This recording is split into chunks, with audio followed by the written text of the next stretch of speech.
नमस्कार मित्रमैत्रिणींनो, पुन्हा एकदा सर्वांचे स्वागत. मित्रमैत्रिणींनो, आत्तापर्यंत आपण इयत्ता 12वी पाठ्यपुस्तकामधील पर्यावरण शिक्षण आणि जल सुरक्षा या पाठ्यपुस्तकातील 3 प्रकरणांचा अभ्यास पूर्ण केला आहे. तर आज आपण 4थ्या प्रकरणाच्या अभ्यासाकडे वळतोय. 4थ्या प्रकरणाचं नाव आहे पर्यावरण संरक्षण पद्धती, ज्याला आपण इंग्लिशमध्ये प्रॅक्टिसेस फॉर एन्व्हायरमेंटल प्रोटेक्शन असं आपण म्हणतो. म्हणजे थोडक्यात पर्यावरणाचं संरक्षण कशा पद्धतीनं करायचं हे या घटकामध्ये किंवा या प्रकरणामध्ये अभ्यासतोय. तर या प्रकरणामध्ये एकूण 6 घटकांचा आपण अभ्यास करतोय. ते कोणते आहेत बघा इथं. तर घटक क्रमांक 4.1 आहे उपभोक्ता शिक्षण, नंबर 2 आहे इको लेबलिंग, नंबर 3 आहे पर्यावरणीय परिणामांचे मूल्यांकन, नंबर 4 हरित लेखा परीक्षण, नंबर 5 पर्यावरण पूरक पर्यटन आणि नंबर 6 आहे आंतरराष्ट्रीय अधिवेशने आणि करार. तर मित्रमैत्रिणींनो, अशा पद्धतीनं आपण या 6 घटकांमध्ये आपण या प्रकरणाचा अभ्यास करतोय. तर आज आपण घटक क्रमांक 4.1 बघतोय. 4.1 घटक आहे तो म्हणजे उपभोक्ता शिक्षण, ज्याला आपण इंग्लिशमध्ये कन्झ्युमर एज्युकेशन असं म्हणतो. तर काय आहे हे कन्झ्युमर एज्युकेशन? तर बघा, विज्ञान आणि तंत्रज्ञानातील प्रगतीमुळे जगभरात उपभोक्ता वाद वाढला आहे. त्यामुळे बऱ्याच लोकांच्या खरेदी क्षमतेत मोठी वाढ झाली आहे. जरी या विकासामुळे उत्पादन खरेदी करताना लोकांना अनेक समस्यांचा सामना करावा लागतो.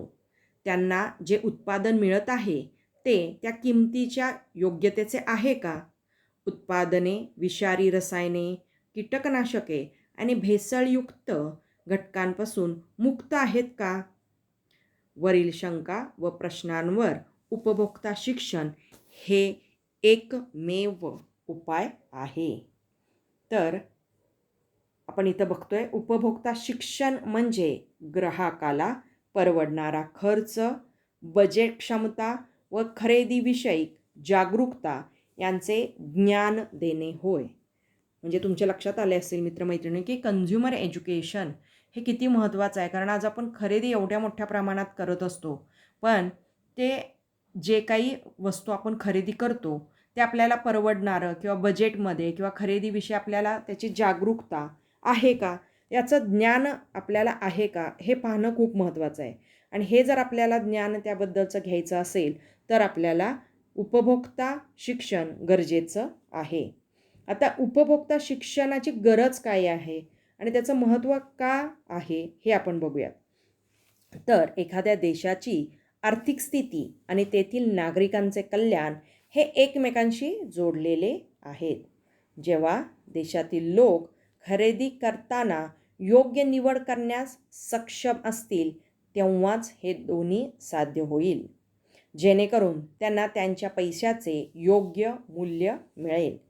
उपभोक्ता शिक्षण हे एकमेव साधन आहे जे खालील कारणांमुळे ग्राहकांना याविषयी जागरूक करू शकतं. म्हणजे आज आम्ही जे काही वस्तू खरेदी करणार आहे त्याबद्दलची जागरूकता प्रत्येकामध्ये असणं खूप महत्त्वाचे आहे. आणि ही जागरूकता आपल्यामध्ये कशी येणार आहे, तर त्याचं एकमेव कारण आहे ते म्हणजे उपभोक्ता शिक्षण. म्हणजे हे कन्झ्युमर एज्युकेशन जर आपण घेतलं तर त्याचा फायदा अशा पद्धतीनं होईल. त्याचं महत्त्व काय आहे बघा. तर नंबर 1 आहे मोठ्या प्रमाणात उपलब्ध श्रेणीमधून योग्य प्रकारच्या वस्तू व सेवा निवडण्यासाठी आवश्यक कौशल्य प्रदान करते. तर नंबर 2 उपभोक्त्यांना बाजाराच्या परिस्थितीचे मूल्यांकन करण्यास आणि योग्य निर्णय घेण्यास सक्षम करते. त्यानंतर नंबर 3 आहे उत्पादने, सेवांचे प्रमाण आणि गुणवत्ता यांच्यामुळे फसवणूक झाल्याच्या तक्रारींची संख्या कमी करते. त्यानंतर नंबर 4 आहे गरिबीवर मात करून नैतिक मूल्य आणि मानवी हक्कांना प्रोत्साहन देते.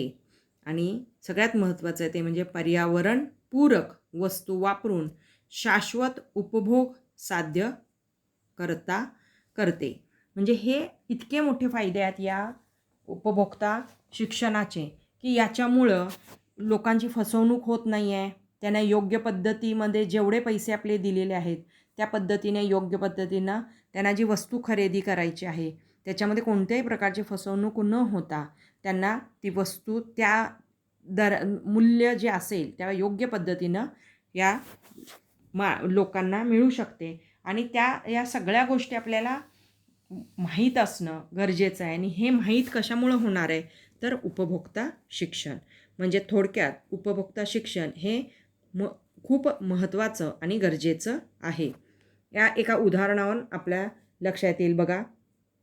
उपभोक्ता संरक्षण कायदा कन्झ्युमर प्रोटेक्शन ॲक्ट 1986 उपभोक्ता संरक्षण कायदा 1986 हा 1986मध्ये अस्तित्वात आलेला आहे. तर काय सांगतो हा कायदा बघा.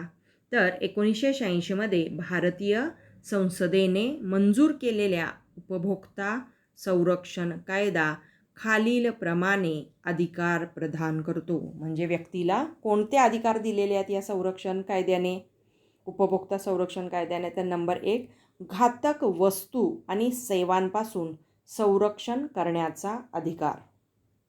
नंबर 2 वस्तू आणि सेवांचे प्रमाण आणि कामगिरीबद्दल माहिती देण्याचा अधिकार. नंबर 3 उत्पादने व सेवा यांची तुलनात्मक दरांद्वारे खुलेपणाने निवड करण्याचा हक्क. त्याच्या पुढचा आहे कोणत्याही निर्णयावर सुनावणीचा हक्क, ग्राहकांच्या हिताबाबत अधिकार. जर ग्राहकांच्या हक्काचे उल्लंघन होत असेल तर सुधारण्याचा अधिकार. आणि ग्राहक शिक्षणाचा हक्क म्हणजे कुठल्याही प्रकारची फसवणूक होऊ नये. त्या व्यक्तीला जी खरेदी करणारी आहे तिला कुठल्याही प्रकारचा त्रास होऊ नये म्हणून आपल्याकडे उपभोक्ता संरक्षण कायदा 1986मध्ये आलेला आहे. आणि या कायद्याने प्रत्येक व्यक्तीला हे अधिकार दिलेले आहेत की ज्याचा आपल्याला वस्तू खरेदी करताना खूप मोठ्या प्रमाणामध्ये फायदा होईल. आणि हे शिक्षण आपण सर्वांनी घ्यायला पाहिजे. कारण आपण सर्वजणच मोठ्या प्रमाणामध्ये काही ना काही वस्तू खरेदी करत असतो आणि आपल्याला बऱ्याच गोष्टींचं माहिती नसते, या कायद्याची माहिती नसते. आणि त्यामुळं मोठ्या प्रमाणामध्ये बऱ्याचदा सामान्य माणसाची फसवणूक झालेली दिसते आणि त्याला न्याय मिळत नाही. त्याचं कारण अज्ञान. आणि म्हणून जर आपल्याला त्याचं ज्ञान घ्यायचं असेल तर आपण उपभोक्ता शिक्षण आणि त्याचा कायदा काय आहे आणि त्यामध्ये काय तरतुदी आहेत हे आपल्याला माहीत होणं गरजेचं आहे. आणि यावरून तुमच्या लक्षात आलं असेल की ही सगळी माहिती आपण सर्वांनी घेतली पाहिजे. त्यानंतर पुढचा आहे तो म्हणजे कार्यक्षम आणि पर्यावरणपूरक पद्धती. बघा काय आहे हे तर पर्यावरणाला हानी न करता संसाधनांचा नैसर्गिक वापर करणारी उत्पादनं ही पर्यावरणपूरक उत्पादने आहेत. तर कसली उत्पादने आहेत ही पर्यावरणपूरक म्हणजे कोणत्याही प्रकारे पर्यावरणाला हानी न करता संसाधनांचा नैसर्गिक वापर करणारी उत्पादने ही पर्यावरणपूरक उत्पादने म्हणजे कसली तर इको फ्रेंडली असं त्याला म्हटलं जातं. इको फ्रेंडली प्रोडक्ट्स हे म्हणजेच पर्यावरण पूरक उत्पादने होय. आता पर्यावरण स्नेही उत्पादने म्हणजे कोणती आहेत बघा. पर्यावरण स्नेही ज्याला आपण इको फ्रेंडली प्रोडक्ट्स असं म्हणतो. तर पर्यावरणीय स्नेही उत्पादनामध्ये भारतीय उपखंडातील कार्यक्षम आणि पर्यावरणास अनुकूल तंत्रज्ञानाची उदाहरणे. तर याच्यामध्ये बघा आपल्याला बघता येईल नंबर 1 आहे जनता रेफ्रिजरेटर. म्हणजे काय तर भाज्यांचा ताजेपणा काही दिवस टिकून ठेवण्यासाठी मातीची भांडी एकात एक ठेवून केलेली रचना. त्यानंतर ह्या जनता रेफ्रिजरेटर बघा, ह्या मातीत त्याच्यामुळं आपण मोठ्या प्रमाणामध्ये वीज जी आहे त्याचीसुद्धा बचत करणार आहोत. हे सगळे काय आहेत तर इको फ्रेंडली प्रोडक्ट्स आहेत. त्यानंतर दुसरा आहे ट्रेडल पंप. हा काय आहे बघा, विहिरीचे पाणी काढण्यासाठी पायाच्या मदतीने चालवण्यात येणारा पंप. त्यानंतर नंबर 3 आहे वाळूचे फिल्टर, ज्याला आपण इंग्लिशमध्ये सँड फिल्टर असं म्हणतो. तर काय आहे हे, पाणी शुद्धीकरणासाठी वापरले जाणारे वाळूचे संत फिल्टर. याच्यामध्ये पाणीसुद्धा काय होणार आहे, फिल्टर होणार आहे. आणि ही जी प्रोडक्ट्स आहेत ही सगळी कशी आहेत तर इको फ्रेंडली आहेत, म्हणजेच पर्यावरणपूरक आहेत. त्यानंतर आहे मातीचे कप आणि ग्लास, पर्यावरणपूरक आहेत. मग आपण जसं मी मागच्या व्हिडिओमध्ये पण सांगितलं की आपल्याकडे जी संस्कृती आली यूज आणि थ्रो, याच्यामुळे आज खूप मोठ्या प्रमाणामध्ये पर्यावरणाची हानी झालेली आहे. याच्यामध्ये आपण प्लॅस्टिक, थर्माकोलचे कप, ग्लास वापरतो आणि जे पर्यावरणाला मोठ्या प्रमाणामध्ये हानी पोचवतात. पण त्याच्याऐवजी जर आपण मातीचे कप आणि ग्लास जर वापरले तर हे कसे आहेत तर इको फ्रेंडली, पर्यावरणपूरक.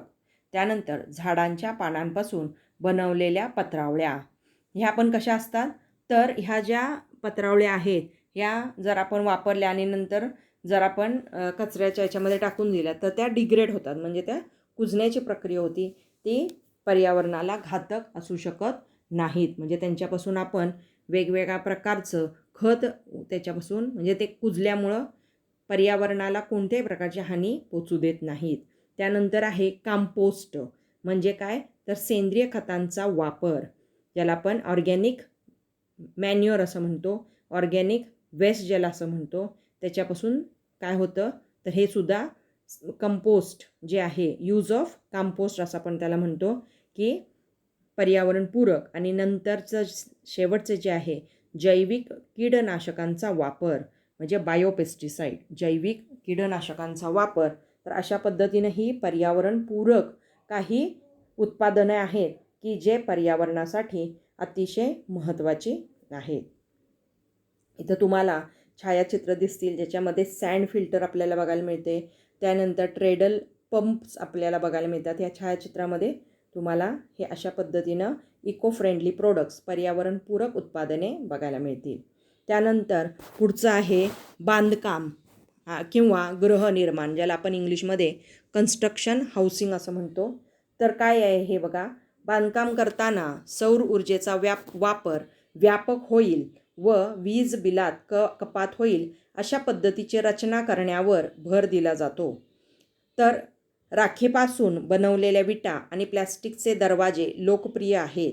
हे नैसर्गिक संसाधनांऐवजी पुनर्चक्रीकरण केलेल्या साहित्याचा वापर करून केले जाते, म्हणजे ज्याला आपण काय म्हणतो तर रिसायकलिंग. अशा पद्धतीनं काय केलं जातं तर हे तयार केले जातात. बघा ह्याच्यामध्ये एक उदाहरण आपल्याला बघता येईल की भारतात बंगळूर येथील कंपनी रस्ते तयार करण्यासाठी प्रक्रिया केलेल्या प्लॅस्टिकचा कचरा वापरत आहे. हे मिश्रण पाऊस किंवा कमी तापमानामुळे रस्त्याला तडे जाण्यापासून वाचवते आणि टिकाऊपणा वाढवते. तर ही अशी काही उदाहरणं आहेत की जे आपल्याला इको फ्रेंडली प्रोडक्ट्स, म्हणजेच पर्यावरणपूरक असणारी जी उत्पादने आहेत अशा पद्धतीची माहिती आपण आता या घटकामध्ये घेतलेली आहे. तर याच्यावरून तुमच्या लक्षात येईल की इको फ्रेंडली प्रोडक्ट्स जे अतिशय स्वस्त पण आहेत आणि जे चांगले पण आहेत, आणि सगळ्यात महत्त्वाचं म्हणजे ते पर्यावरणाला पूरक आहेत, पर्यावरणासाठी चांगले आहेत, म्हणजेच आपल्या सगळ्यांसाठी सुद्धा आपल्या आरोग्याच्या दृष्टीनं, पर्यावरणाच्या दृष्टीनं ते खूप महत्त्वाचे आहेत. आणि म्हणून आपण इको फ्रेंडली प्रोडक्ट्स, पर्यावरणपूरक उत्पादनांवरतीच भर दिला पाहिजे. कारण आजपर्यंत आपण जसं मी मगाशी म्हटलं की यूज आणि थ्रो या संस्कृतीमुळे आज काय अवस्था झालेली आहे पर्यावरणाची. मग ते पाण्यातील जीव असतील, जंगलातील जीव असतील, या सगळ्या वन्यजीवांवरती, पक्ष्यांवरती, आपल्या आरोग्यावरती प्रचंड याचा परिणाम होत आहे. आणि त्यामुळं आपण पर्यावरण शिक्षण घेत असताना पर्यावरणपूरक वस्तू कोणत्या आहेत आणि त्या कशा चांगल्या आहेत याचा अभ्यास आपल्याला करणं गरजेचं आहे, ही माहिती करून घेणं गरजेचं आहे. तर आज आपण या घटकामध्ये ही माहिती घेतलेली आहे. तर आज आपण इथंच थांबतोय. धन्यवाद.